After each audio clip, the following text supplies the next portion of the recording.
So where we are today is we're starting with this great imbalance, huge imbalance. It's an imbalance that would have had to be tackled.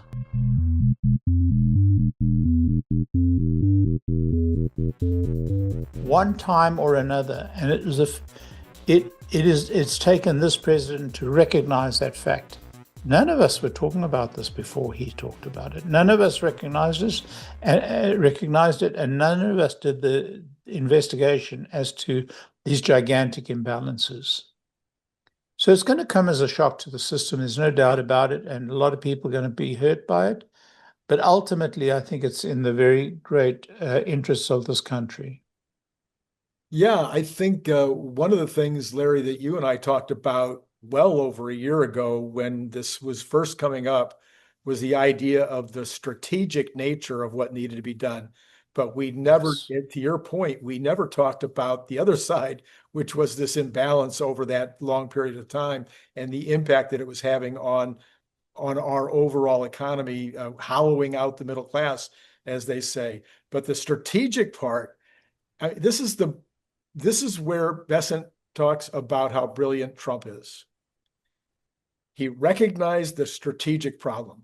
He recognized the middle class problem. He recognized who was getting hurt, who was getting helped. Yep. He recognized that these other countries were not taking it. He calls it taking advantage. I think that's just great for speaking, but okay, taking advantage of the fact that we were letting them take advantage. How's that? Yeah, but that speaks to the real, it's fantastic that Trump recognized it. It's fantastic that he's taking these steps. Where I think the problem lies is in the mode and means of communication. If Trump had given us a history lesson, and if he said, it's best to normalize this, and I don't know how to normalize this unless I actually throw the gauntlet down and, do this in a stroke of the pen, because otherwise it's like a death by 1,000 cuts. We'll never get there. He didn't do that. Yeah. He threw the gauntlet down without explanation. Well, he said it's unfair. Right. They have all these tariffs against us. We're going to normalize it.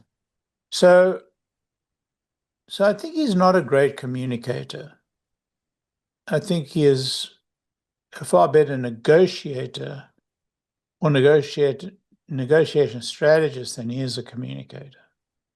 Yeah, and of course, the other side of that, if I was going to make his argument, would be it wouldn't have mattered. I still would have been hung from my own petard, and that I believe by my own petard. By my own, yeah, something like that.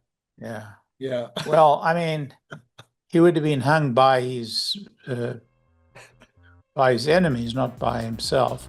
I think he is hung by his own petard sometimes by doing the kinds of things he does. Anyway. Yeah.